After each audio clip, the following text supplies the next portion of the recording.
Okay, so as mentioned before, we are sponsoring 430 kids, and that's actually our, main objective, to really make sure that kids get long-term education. So for that, we only have like recurring subscriptions. As you can see, sponsors can pay per month, per quarter, or per year.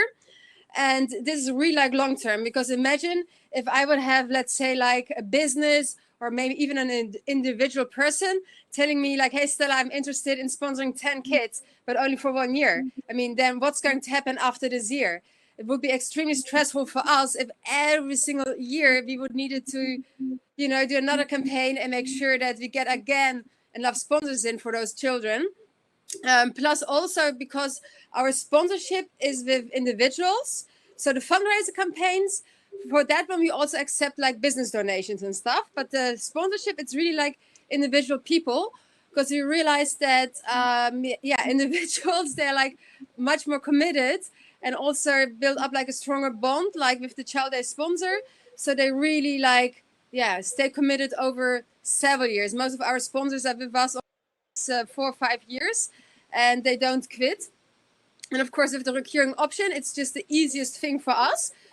Before Donorbox, we had to do it manually, and this was a pain in the ass, because we always had to check who already made the payment, who did not make the payment, and always emailing them. And so with Donorbox, it became very, very easier for us. And also because we work with individual people, if one person drops out, then he at least doesn't take 10 kids with him. It's usually then only a sponsor drops out for one child, and then we can find a faster replacement to really make sure the kids go to school for years. Next slide. Okay, and a quick question, what works best now for you? Because you got like recurring donations and one-time donations, and you got a lot of emails. Like, which is the biggest one for you to get the donations in? Is that now the recurring setup? Like, that's the most, best way to work? I mean, the recurring definitely for the school sponsorships, because we have like 430 sponsors who are doing like the recurring subscription.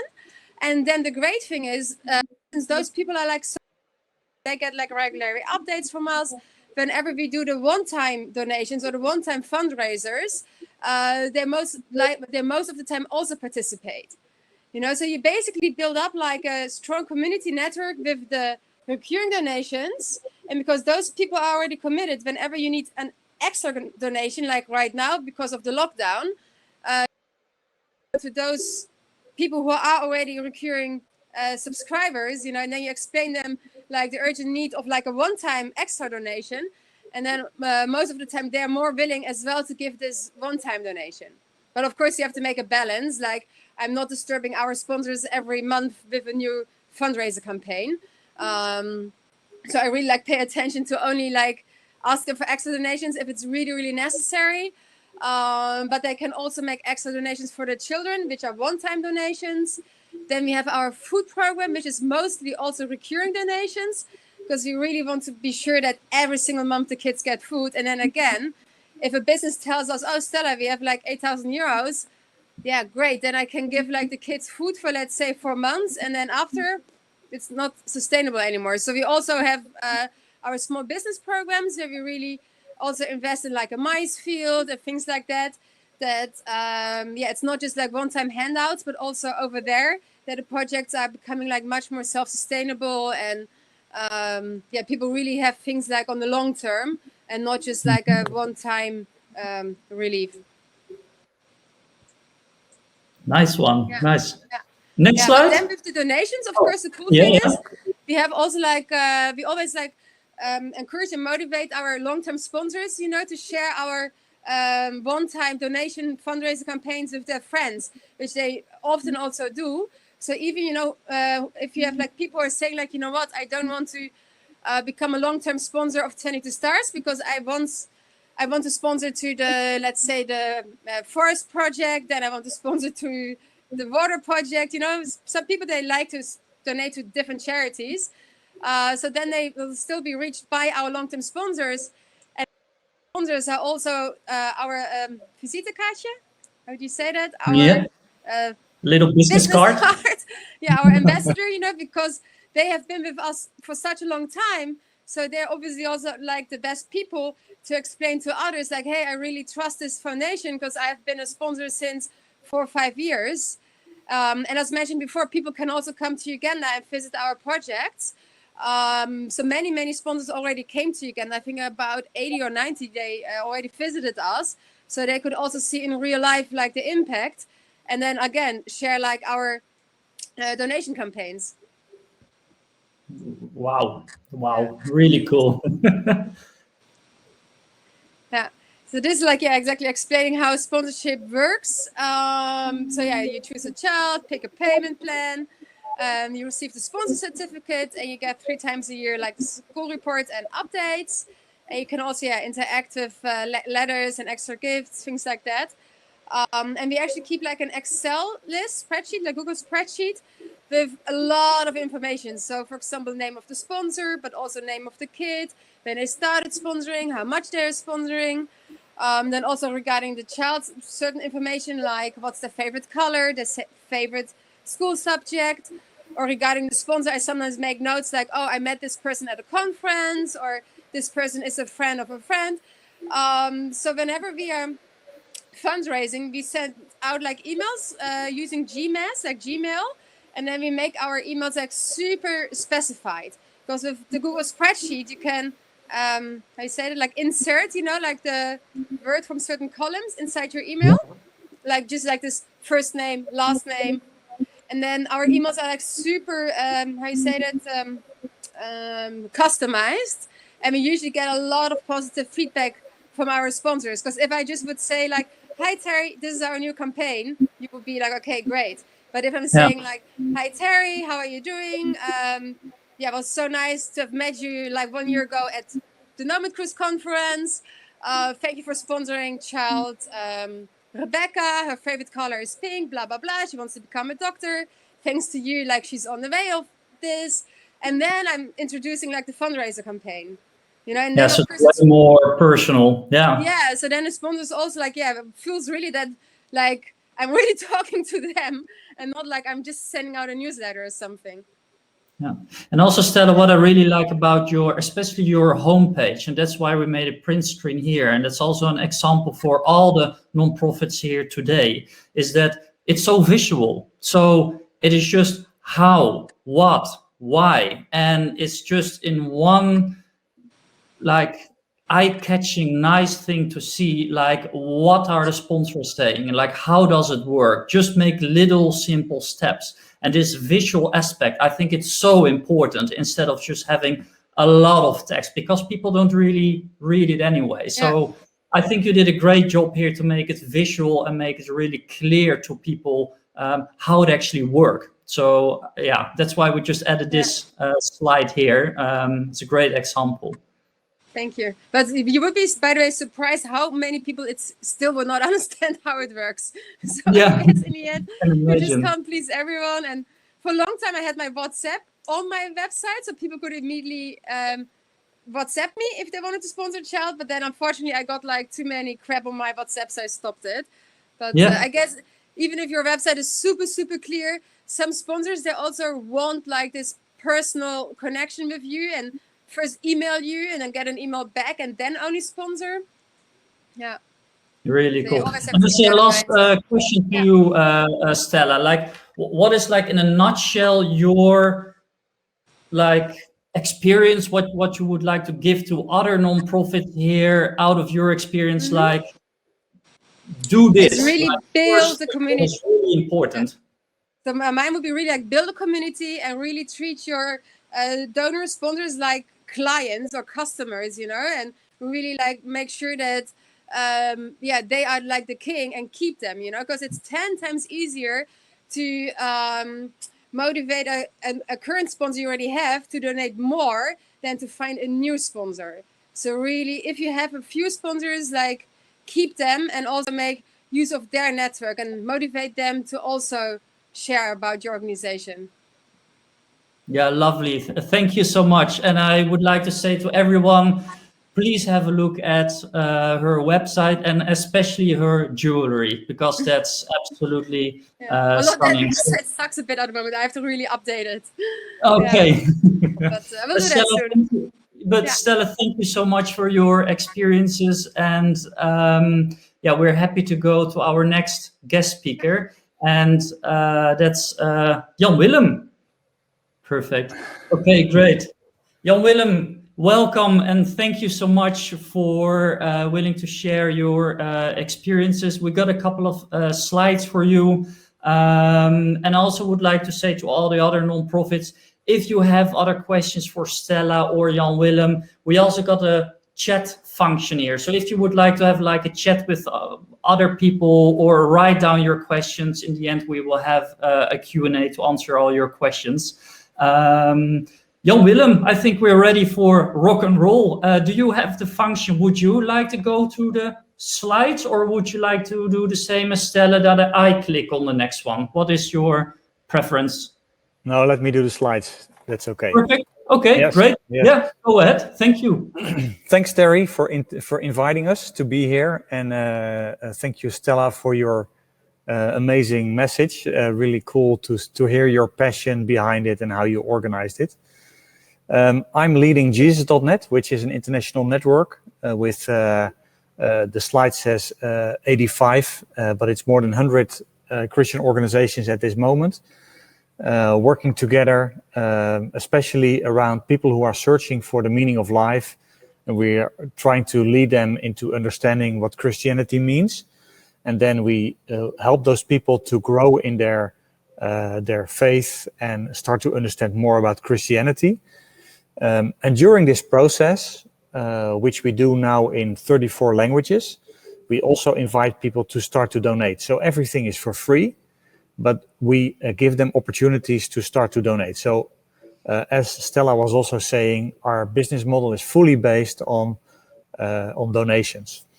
I'm working in organizations who are living on donations already for 20 years. The last 10 years for Jesus.net. We've been struggling with donations, how to get it done in the right way, because it was always difficult with tools and how to integrate it in the right way. And since 3 years, we are using Donorbox, and it's exploding the donations that we are having. It's really amazing how Donorbox is fitting our needs. So I really speak from a big experience from the past, and it was always a struggle. And now we can 10 times more with less people.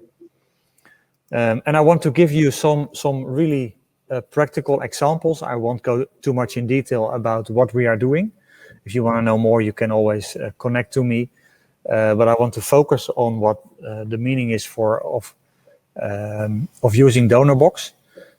What we found out is that it's really simply online giving. It's not difficult to give with Donorbox. Yesterday, I started a new campaign in Donorbox, and I created it in 10 minutes. That's all you have to do. It's not more work. And it's for the user, it's very simple. The process is optimized so that you don't lose a lot of people in the whole process. What we see is that it's focused around the engagement strategy. So in our engaging people into our journey, it's very logical to connect to Donorbox and use that as a simple, logical part in the whole thing. Another example of what is really helpful is that the administration and all the analysis that you can do with Donorbox is pretty simple. Another part is that I think when you are watching to this webinar, really use the momentum of Corona. People are used to giving online, so you can really use this momentum to make people let people give more online. And lastly, I told you already, it's very simple to create campaigns. So we are using Donorbox. We are starting to use in all the languages. We're using it now in 6 languages. We will move it during the year to the other languages in all the countries, and we follow where all the the currencies are available and all the payment systems. And we've seen a huge growth. So just to give you a few numbers, we started 3 years ago with Donorbox in the fall. We had a small number of donations in that year. It was around $50,000.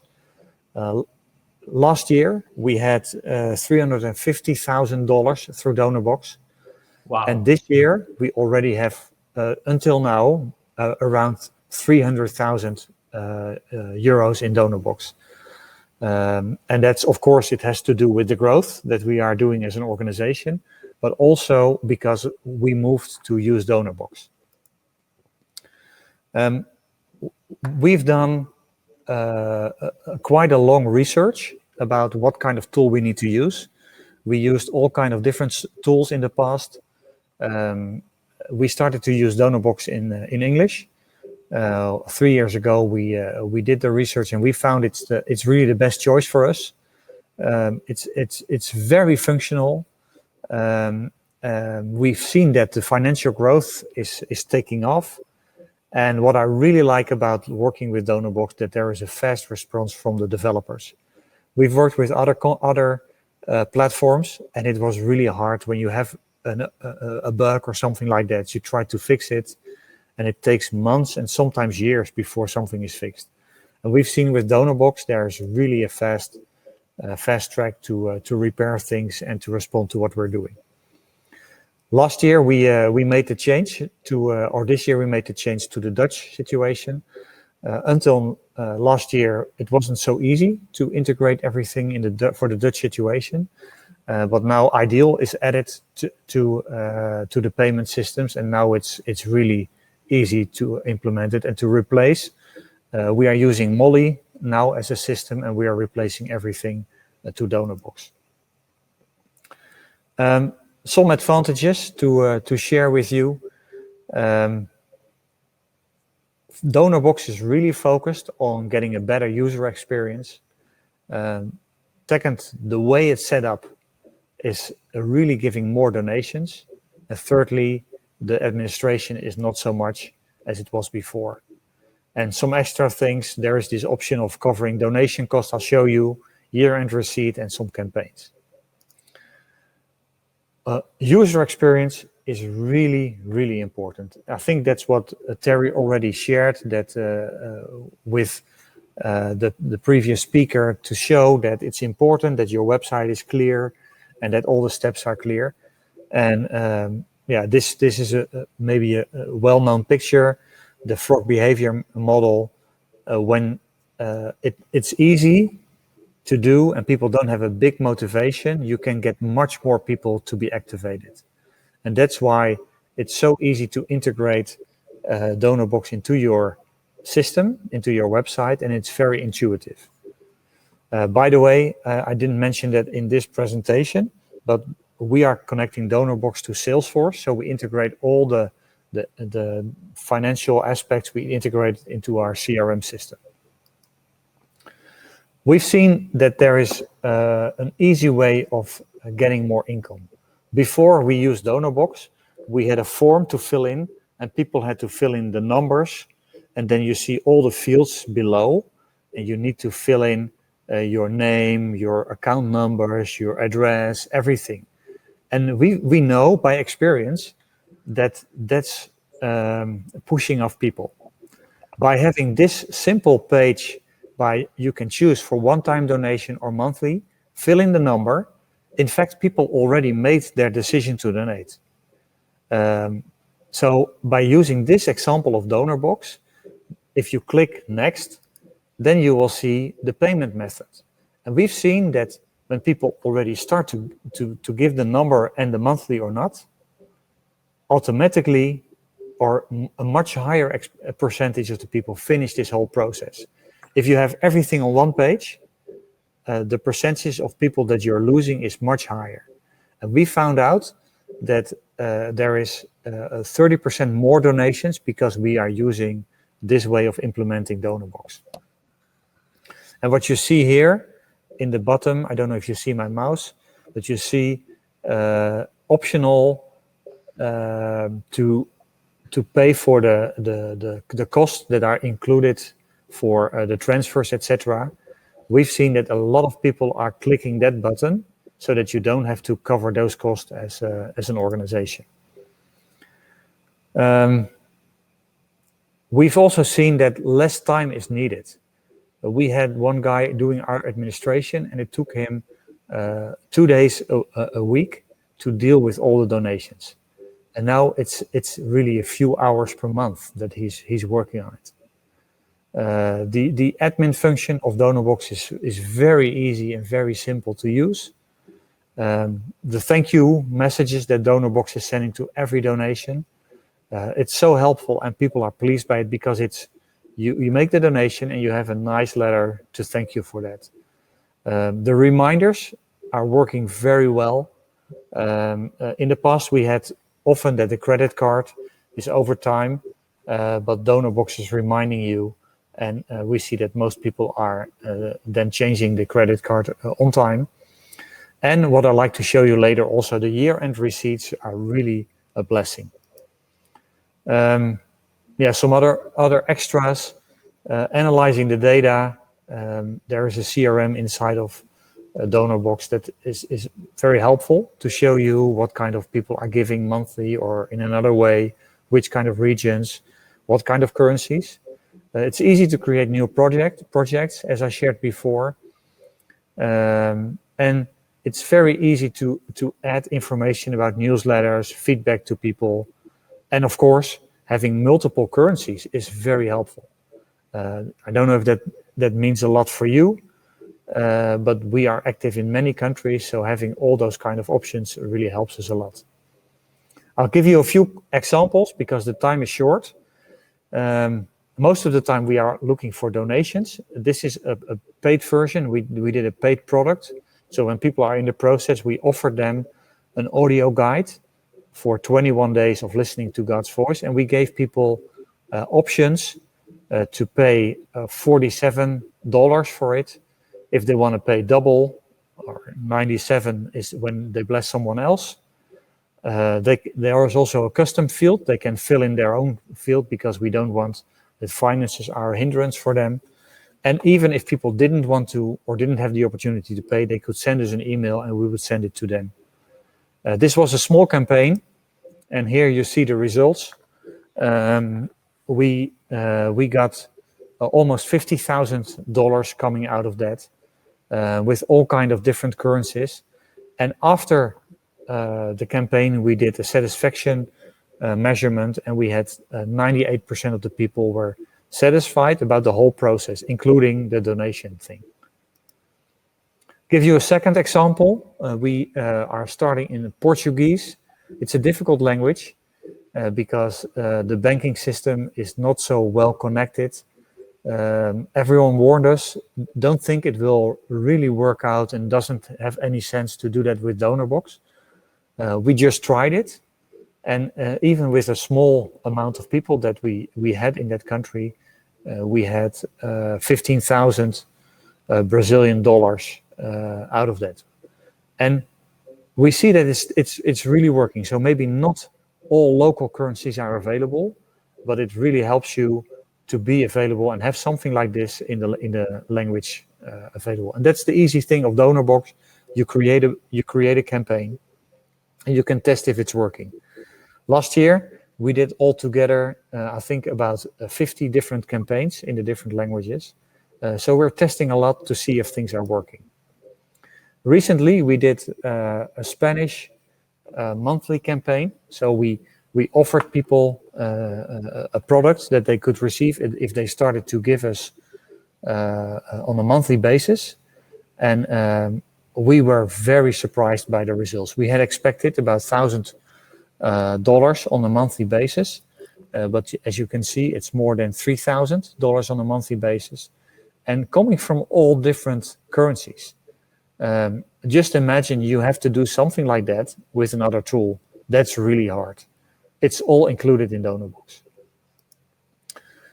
Another thing that I like to show you is the year-end receipt. We have also always been struggling. And I mentioned already our administrator. he had to send all the year-end receipts to the people. And that was a lot of work, a hell of a job, I would say. He was crazy working on it. It took him the whole month of January to create all those year-end receipts and make it well. We already knew it was working in English, and we seen in 2019 that it was easy. So on the 3rd of January, we could finish all the year-end receipts already for the whole year. So we talked with Donorbox in December last year that we also wanted to do this in French and in Dutch, and it was hard because it was not a part of the situation. But with the help of Donorbox, they were able to create a year-end receipt for French and Dutch, and they had to do some really special additions which are not normal. In French, for instance, you need to not only write the figures. So let's say someone gives 10 euros, you give a 1 and a 0. No, it also has to be written as 10 TEN. And that's fixed by the people from Donorbox. And that helped us a lot. And we've been able to meet the needs of the people on time. So my advice to all people that are watching and people that you meet, try to use Donorbox in a good way. Connect to Terry. He will help you to implement it. I'm really sure, convinced that your donations will go up by at least 25%. Thank you so much, Terry, for giving me the time. Yeah, I've got a quick last question, Jan Willem, because we got a little bit of the downtime, what we discuss as like the title of our webinar. Is there also for you like a downtime during the year, or because we had COVID, for example, so it was really difficult for churches to get donations, gifts in. Do you see during the year somewhere where you go up and then you prepare with campaigns doing something for the other season, or is it quite stable? No, absolutely. There are absolutely seasons. It depends a little bit per culture. In the US, especially, December is the #1 month. More than 30% of all the donations are given in December. Depends a little bit in other countries. So we have in Brazil, we know the campaign in April worked pretty well. For the Netherlands, we use the month of December because it's also people want to give in that period, and also the month of May. I think it has to do that then vacation money is paid by the employers. And then people can do a little bit more. So we always target our donation campaigns the end of May and the beginning of December. Okay. Yeah, that's great to see the differences during the year. Thanks again, Jan Willem, and we're so happy to see your growth thanks to Donorbox. And we have Killian now on stage as well, as you mentioned, with the year-end receipt. Wow, Killian did such a great job just to jump in here. And this is really what we do as Donorbox, because if you need something, then we are willing to adapt and to help and to assist to get your organization to work. So as a next step, we're jumping to Killian, and really excited to listen to his story. Good afternoon, everybody. Thank you so much for joining this webinar. I'm very excited for you all to be here, and Jan Willem and Stella, thank you so much with your inputs to this webinar. I'd like to take a few things that both Stella and Jan Willem said, put them together and see how we can boost our summertime campaigns. With Donorbox, we build our product for nonprofits. It's not a standard CRM, it's not a standard piece of software. My experience in fundraising has been one for the past 10 years within Ireland, the UK, and the Netherlands. So I've seen a lot of different nonprofits, what's required and what's not required. So if you do have questions, please feel free to use the chat option so we can answer them at the end. I will pop in. Yeah, so just with the Donorbox, when you look at creating a donation form, think about how your form will sit within your site. It's important, especially during summertime, that your form is visible as immediately as possible. Embedded donation forms usually sit on yourwebsite.com/donate. A pop-up donation form is one that literally pops up in front of the user, similar to how our donate button works. My recommendation for the summertime is to consider having a donation form directly on your homepage. It will really drive people to understand that you are in need of this cash to forward your mission.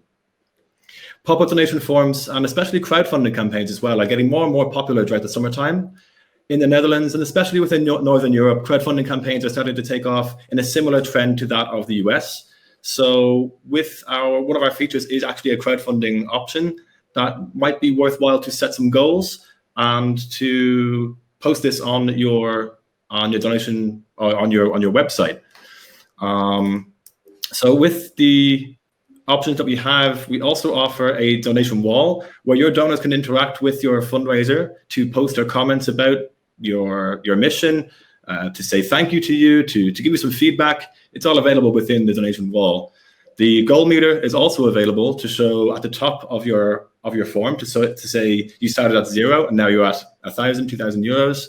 And also the options of sharing on social media, of course. Everybody needs to be sharing on social media. But what's most important during the summertime, in my opinion, from my experience with nonprofits like the Red Cross or the IFRC, World Vision, is that donor care is most important in the summertime. Not only to engage with your donors, but to make your donor remember that you are in contact with them for later on in the year. So what I would say is a feedback or a survey would be good to think about during these next couple of months, to put together a simple survey monkey or whatever you use to gather your surveys, send them in an email, or even pick up the phone if you have the correct GDPR rights to call your donors, and to sort of gather more information about your donors. Bear in mind that within Donorbox, we do have an option to store this information within the communication record section of the donor profile. So any information that you gather, you can store within there. If you are looking to sort of get cash now, it's better during the summertime to ask for small, softer asks. So, for example, you should probably think about aligning your asks with donation amounts that have been given before.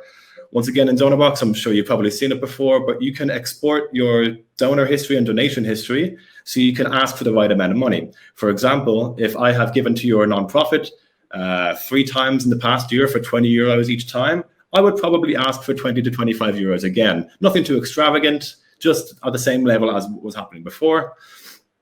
It's also important, especially during COVID times, to just check in with your donors, see how they're doing.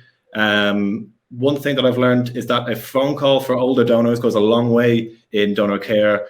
It increases legacy rates year on year by between 5 and 10% as well. So having that relationship with the donors, as Stella was saying before, to have them as your friends, to have them not as your donor that's just giving to you. They're people who are really assisting the mission that you're putting forward.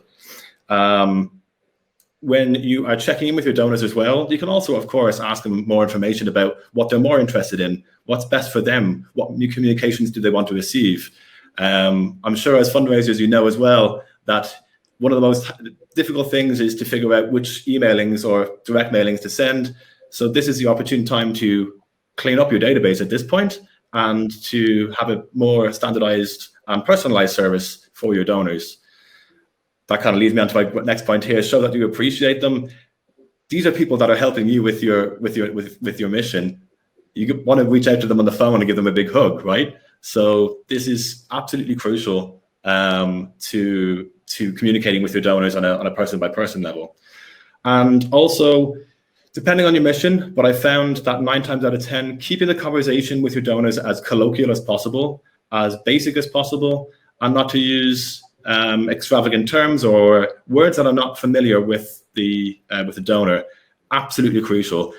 I think we did a test back in 2015 for Ireland and the UK and Belgium, I believe, with a particular nonprofit, and using basic terms had a better effect by about 20 to 30% per donation, then a response rate, I should say, my apologies, a response rate was higher with colloquial terms than an extravagant, long donation campaign.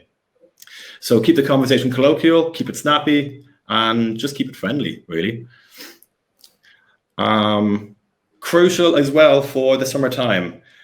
Where are your old donors? Where have they gone? So it's time that you look into reactivation campaigns if you haven't already done so.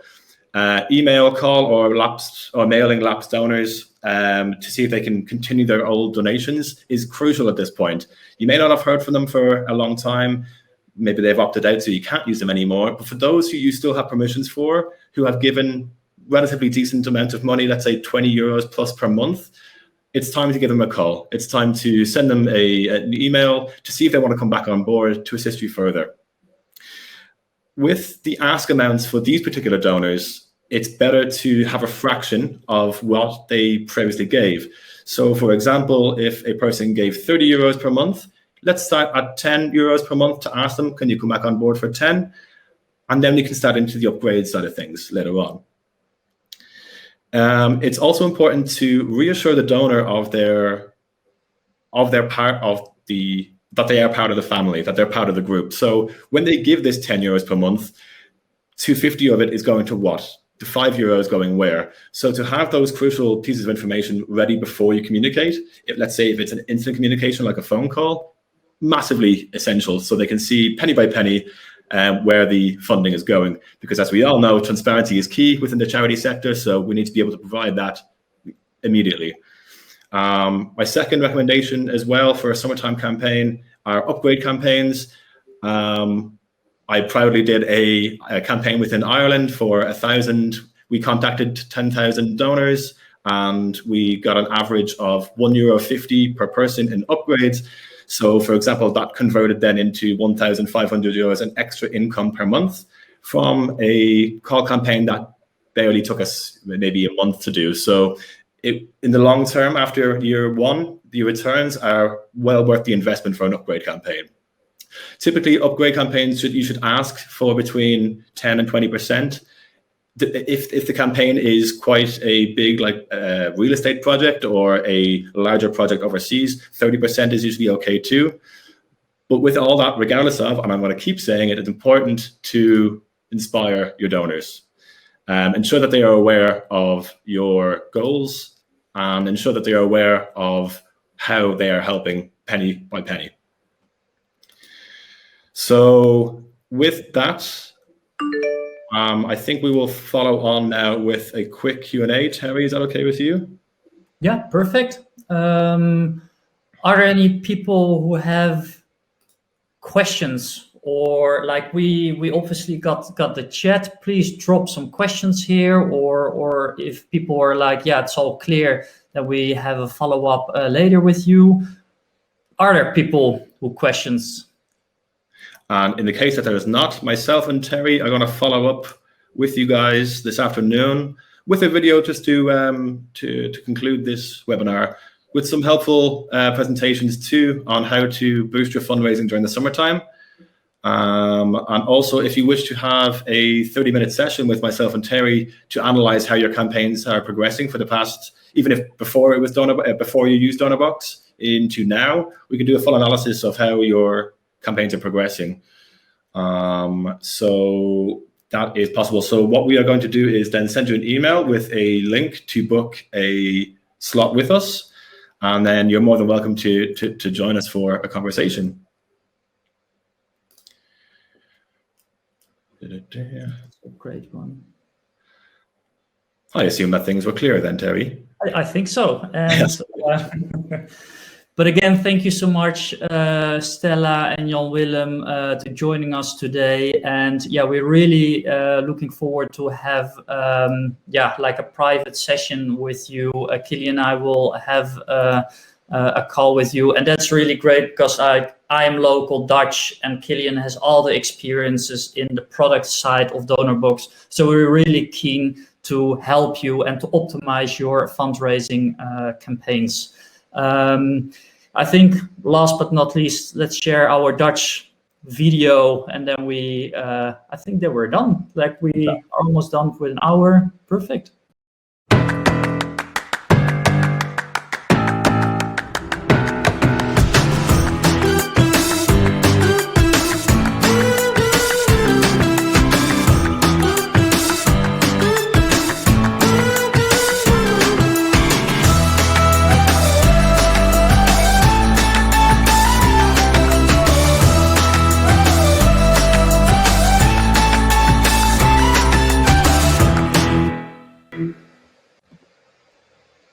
Perfect. Okay.